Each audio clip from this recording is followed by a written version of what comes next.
Hello students, myself is Akhilesh Meena. स्वागत है आपका अपने ही YouTube channel Akhilesh the chemistry hub पर।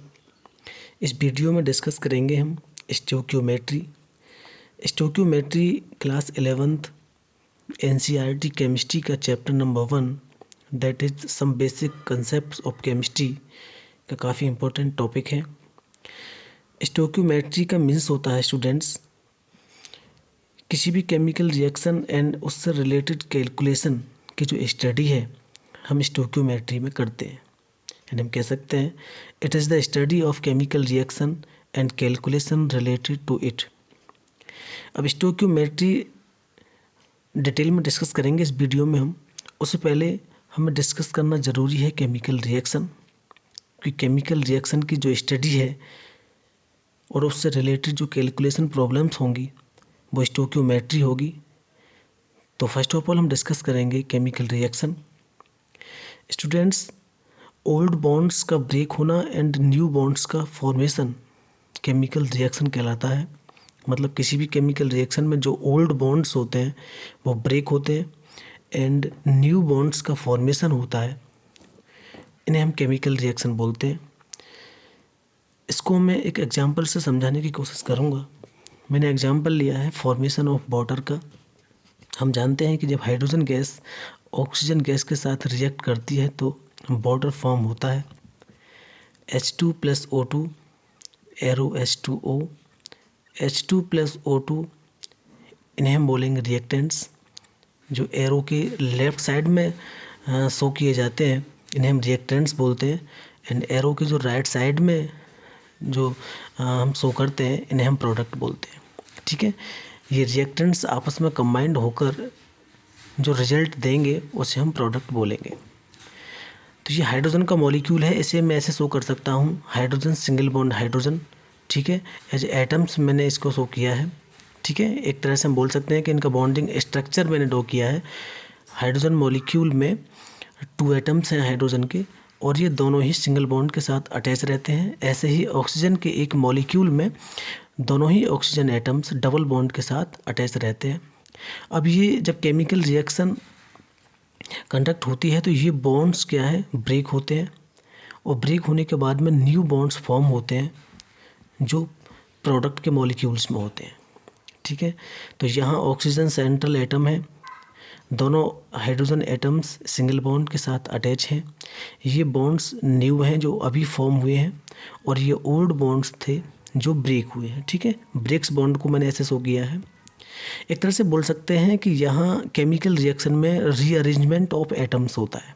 ठीक है, rearrangement of atoms between various molecules of reactants to form new molecules of product is called chemical reaction. Chemical reaction में इसके 2 पार्ट्स होते हैं, रिएक्टेंट्स एंड प्रोडक्ट्स। तो रिएक्टेंट्स के जो मॉलिक्यूल्स के बीच में जो एटम्स होते हैं इनका रीअरेंजमेंट होता है, और रीअरेंजमेंट होने पर हमें न्यू मॉलिक्यूल्स प्राप्त होते हैं जिन्हें हम बोलते हैं प्रोडक्ट्स। ठीक है, तो ये प्रोसेस क्या है, केमिकल रिएक्शन कहलाता है। स्टूडेंट्स, केमिकल रिएक्शन में जो मास होता है वो कंजर्व रहता है। ठीक है, किसी भी केमिकल रिएक्शन में जो मास होता है, mass of reactants and mass of products conserve रहता है, मीन्स इसका कोई लॉस नहीं होता है। तो केमिकल रिएक्शन, प्रति chemical reaction law of conservation of mass को फॉलो करती है। इसके लिए हमें ये केमिकल रिएक्शन बैलेंस करनी होती है। ठीक है, यहाँ केमिकल रिएक्शन को बैलेंस करने के लिए जो number of atoms of reactants should be equal to the number of atoms of product. मतलब रिएक्टेंट्स के जो एटम्स हैं प्रोडक्ट के एटम्स के इक्वल होने चाहिए। ठीक है, ये बैलेंस केमिकल इक्वेशन होती है। यहाँ नंबर ऑफ एटम्स हाइड्रोजन के 4 हैं, इधर भी 4 है, and number of atoms of oxygen यहाँ पे 2 है और इस साइड भी 2 है। मीन्स ये केमिकल रिएक्शन है, बैलेंस्ड केमिकल रिएक्शन है। ठीक है, एक्चुअली हम बात करें तो स्टोक्योमेट्री की स्टार्टिंग यहीं से होती है। स्टोक्योमेट्री की जो स्टार्टिंग है वो यहीं से होगी, क्योंकि जो केमिकल रिएक्शन हमने बैलेंस की है, मतलब केमिकल रिएक्शन में बैलेंस करने के बाद जो मैथमेटिकली चीज़ें और कैलकुलेशंस हम कर सकते हैं उसे स्टोइकियोमेट्री बोलते हैं। ठीक है ना। केमिकल रिएक्शन को बैलेंस करने के बाद जितनी हम मैथमेटिकली कैलकुलेशन कर सकते हैं उसे हम क्या बोलेंगे, स्टोइकियोमेट्री बोलेंगे। ओके स्टूडेंट्स, तो स्टोइकियोमेट्री का मीन्स हो गया, it is the study of chemical reaction and calculation related to it. कोई भी केमिकल रिएक्शन है उसकी स्टडी और उससे रिलेटेड जो कैलकुलेशन होंगी उसे हम स्टोइकियोमेट्री कहते हैं। कुछ इम्पोर्टेंट एग्जांपल्स मैंने यहाँ पे लिए हैं। इन एग्जांपल के थ्रू मैं आपको समझाने की कोशिश करूँगा। आई होप आपकी समझ में ये सही से आएंगे। एग्जांपल है, हमारे पास सल्फर डाइऑक्साइड रिएक्ट करती है ऑक्सीजन के साथ तो फॉर्म होता है सल्फर ट्राइऑक्साइड। ये केमिकल रिएक्शन अनबैलेंस्ड है, इसको बैलेंस करेंगे तो यहाँ पे 2 की मल्टीप्लाई इस साइड करेंगे, इधर 1 ही होता है, और 2 की मल्टीप्लाई इधर करेंगे। ठीक है। अब ये केमिकल बैलेंस्ड केमिकल इक्वेशन है। ठीक है। अब यहाँ जो नंबर मैंने शो किए हैं, 2 यहाँ, 1 यहाँ पे और 2 यहाँ पे, तो यही इसके स्टोइकियोमेट्रिक कोएफिशिएंट्स बोलते हैं। इनके लिए क्या है, जो नंबर हमने केमिकल इक्वेशन को बैलेंस करने के लिए यूज किए हैं, इन्हीं नंबर्स को हम बोलते हैं स्टोइकियोमेट्रिक कोएफिशिएंट। ठीक है। नेक्स्ट इक्वेशन हमने ली है SO2 plus half molecules of oxygen and sulphur trioxide. Half molecules of हमने ऑक्सीजन का लिया है, ये सल्फर ट्राइऑक्साइड है। स्टूडेंट्स, ये जो केमिकल इक्वेशन है जो फंडामेंटली रॉन्ग है, यानी बोल सकते हैं केमिकली इनकरेक्ट है, क्योंकि हाफ मॉलिक्यूल नाम की कुछ चीज़ होती नहीं है। मॉलिक्यूल्स को कभी हम हाफ नहीं बोल सकते। ठीक है। इसलिए फंडामेंटली रॉन्ग इक्वेशन है, लेकिन बट मैथमेटिकली करेक्ट है। ठीक है। मैथमेटिकली करेक्ट मीन्स कि अगर number of atoms of reactants and products की बात करें तो दोनों साइड में इक्वल है, तो बोल सकते हैं कि ये जो इक्वेशन है मैथमेटिकली करेक्ट है, लेकिन फंडामेंटली रॉन्ग कह सकते हैं इसे हम, क्योंकि हाफ मॉलिक्यूल्स नाम की कोई मॉलिक्यूल्स होता ही नहीं है। मॉलिक्यूल्स को हम हाफ नहीं लिख सकते। ओके स्टूडेंट्स, तो ये आपको ध्यान रखना है कि किसी भी केमिकल इक्वेशन को बैलेंस करने के लिए जो नंबर्स हम यूज करते हैं उन्हें स्टोइकियोमेट्रिक कोएफिशिएंट बोलते हैं, और केमिकल इक्वेशन बैलेंस करने के बाद उसकी जो मैथमेटिकली जो कैलकुलेशन होती हैं इसे हम बोलते हैं स्टोइकियोमेट्री। ठीक है। और प्रत्येक chemical equation law of conservation of mass को फॉलो करती हैं। Law of conservation of mass होता है कि रिएक्टेंट्स एंड प्रोडक्ट का जो मास है वो कंजर्व रहेगा। किसी भी केमिकल रिएक्शन में रिएक्टेंट्स एंड प्रोडक्ट का जो मास होगा, टोटल मास, वो कंजर्व रहेगा, मीन्स उसका कोई लॉस नहीं होगा। We can say that about the law of conservation of mass can neither be created nor be destroyed in a valence chemical equation। ये लॉ जो दिया था एंटोनियो लेबोजियर ने दिया था ये लॉ। ठीक है। और प्रत्येक केमिकल इक्वेशन इस लॉ को फॉलो करती है। ठीक है। नेक्स्ट मैं कुछ इंपॉर्टेंट एग्जांपल और देता हूँ अभी आपको, ताकि आपको अच्छे से ये स्टोइकियोमेट्री क्लियर हो जाए।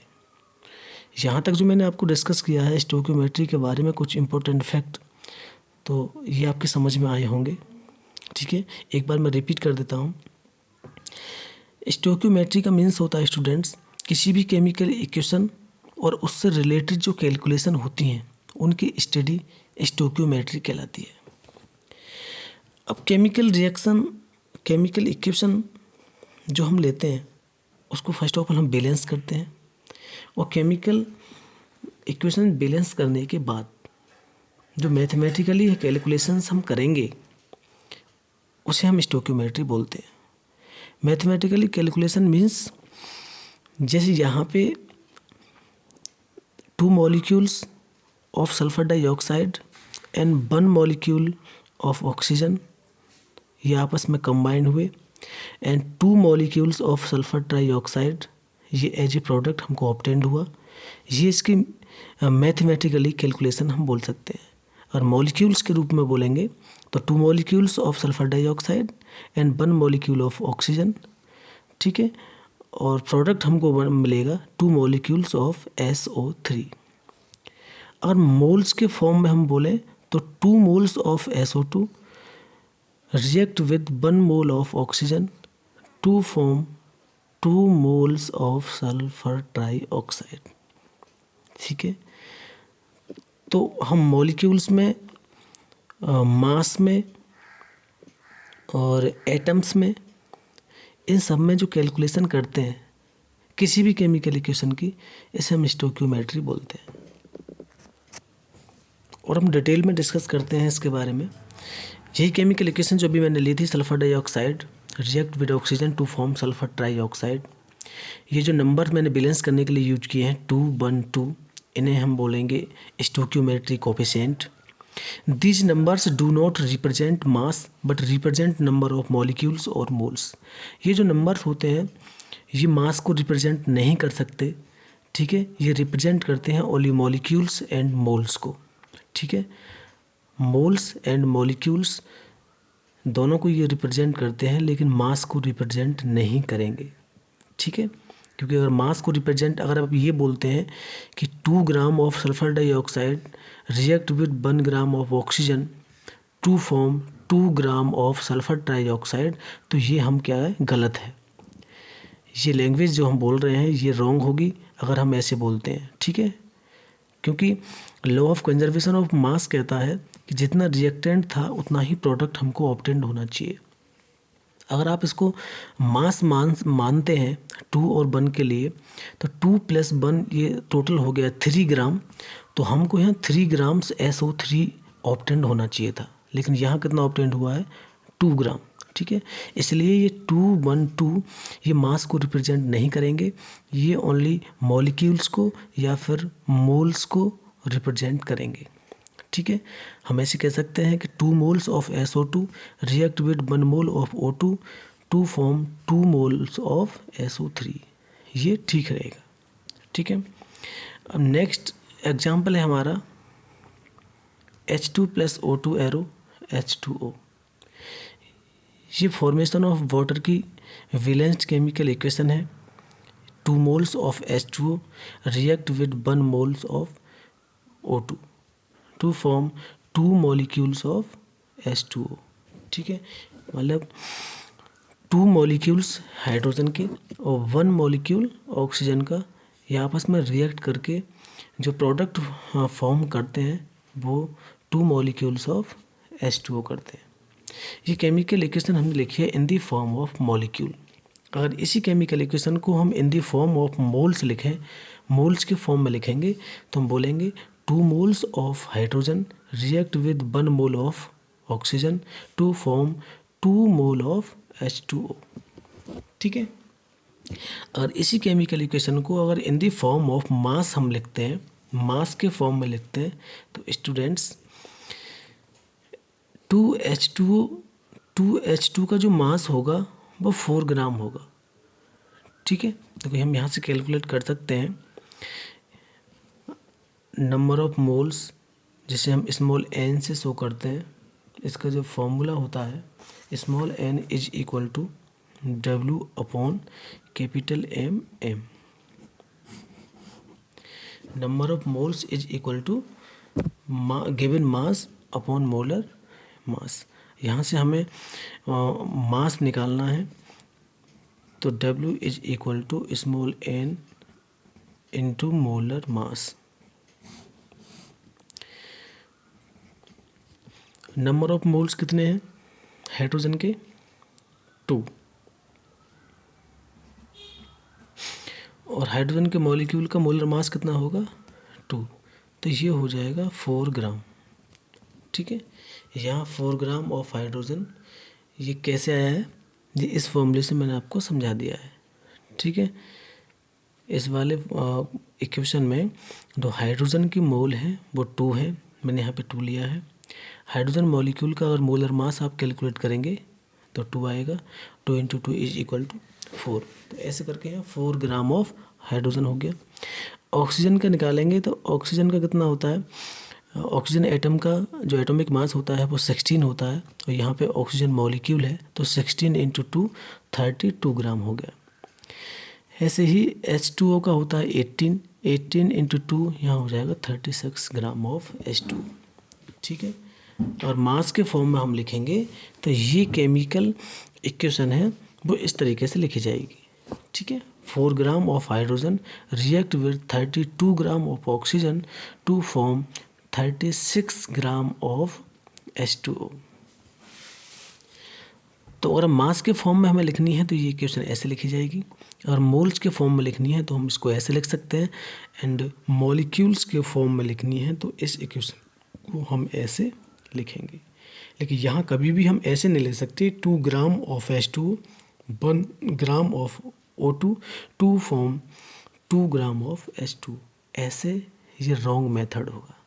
ठीक है, नेक्स्ट डिस्कस करते हैं स्टोइकियोमेट्री टेबल। मैंने आपको एक ड्रॉ की है, यहाँ भी मैंने कुछ इंपॉर्टेंट एग्जांपल्स लिए हैं, इसे समझने की कोशिश करेंगे।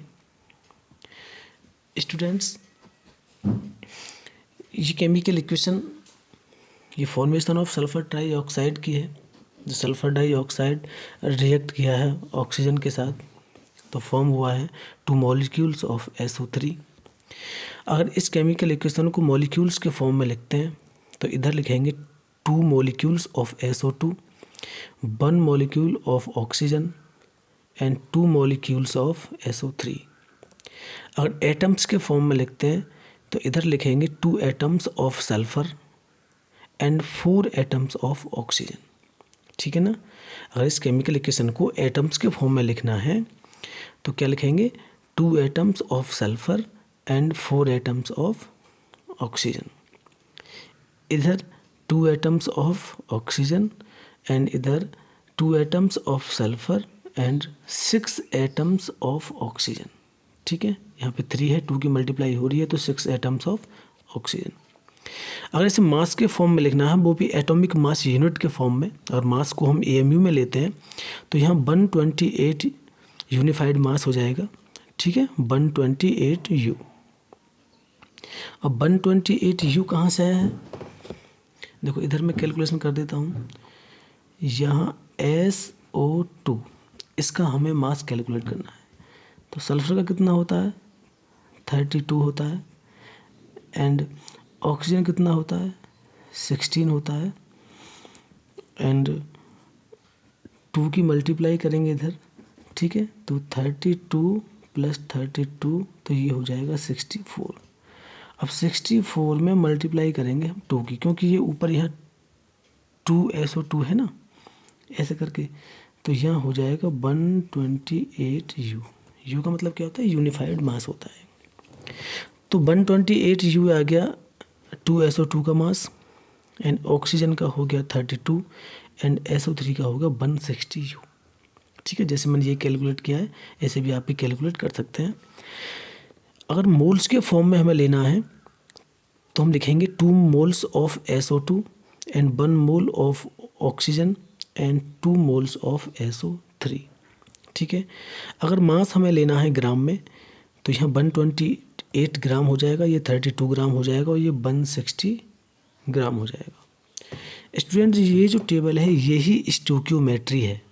ठीक है, कोई भी केमिकल रिएक्शन जो आप लेते हैं कराते हैं और उसकी जो केमिकल इक्वेशन आप ड्रॉ करते हैं, उस केमिकल इक्वेशन की स्टडी और उससे रिलेटेड जो कैलकुलेशंस होती हैं उसे हम स्टोइकियोमेट्री बोलते हैं। मैं ये कई बार रिपीट कर चुका हूँ। आई होप ये आपका क्वेश्चन सही से क्लियर हो गया होगा। स्टोइकियोमेट्री में किसी भी केमिकल इक्वेशन को शो करने के बहुत सारे मेथड हो सकते हैं। मॉलिक्यूल्स के फॉर्म में कर सकते हैं, एटम्स के फॉर्म में कर सकते हैं, मास अगर हमें AMU में लेना है या ग्राम में लेना है, या फिर इक्वेशन को मोल्स के फॉर्म में हमें रिप्रेजेंट करना है तो इसे बोलते हैं स्टोइकियोमेट्री।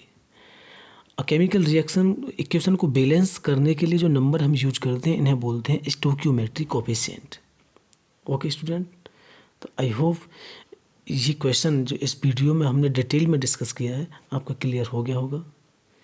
ठीक है, नेक्स्ट इसके बाद हम डिस्कस करेंगे लिमिटिंग रिएजेंट का, जो इसी चैप्टर का काफ़ी इंपॉर्टेंट क्वेश्चन है। ठीक है, नेक्स्ट वीडियो में डिस्कस करेंगे उसका हम।